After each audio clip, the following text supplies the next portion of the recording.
Hello everybody and welcome to the Small Scape. Happy New Year if you are watching this on New Year's Day. Otherwise, well, Happy New Year's anyways.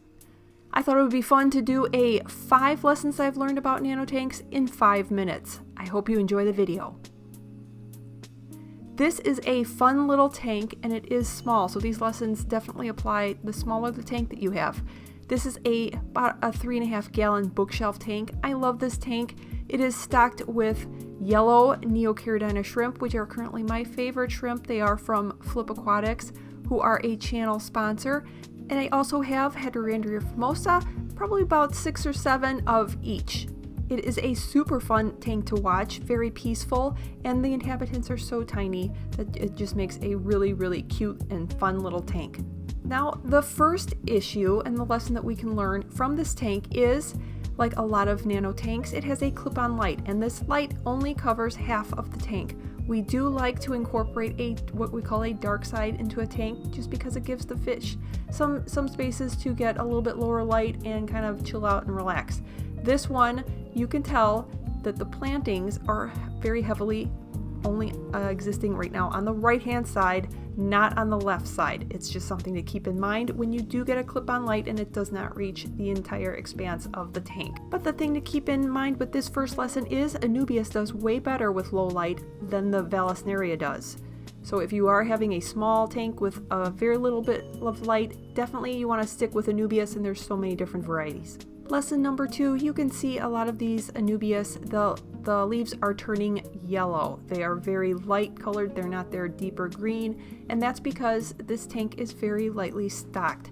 Like I said, there's only maybe 6 or 7 of each, the shrimp and the fish, so there's not a whole lot of waste to go around to feed these plants. So I do need to actually add fertilizer, just like a half a squirt or so every so often, maybe once a month, to make sure that the plants do stay healthy and green.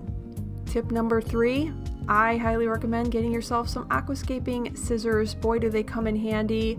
Way better results than giving your plants a tug that grow via the runners underneath the substrate. That can create a whole big mess, especially if you spent a whole lot of time designing your tiny little tank.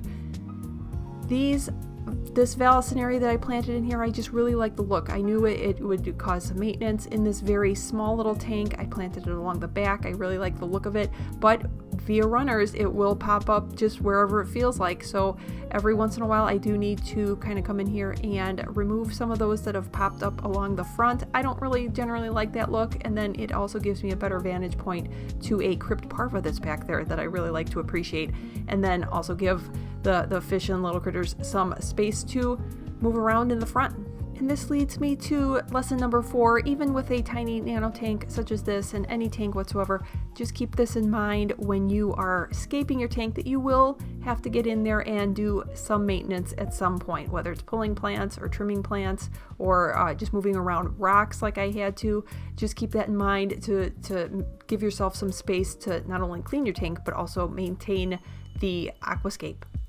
And lesson number 5, if you are deciding to get a very small little nano tank, a lot of them do not come with a lid. I highly recommend getting one that comes with a matching lid.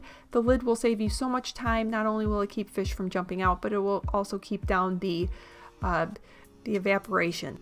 Well, I hope you found these lessons helpful. Let me know down in the comments below what would be your suggestion for the biggest lesson you've ever learned with a nano tank that you'd like to share with everyone. I'd like to thank you again for watching this video. Again, Happy New Year, and I will see you next time.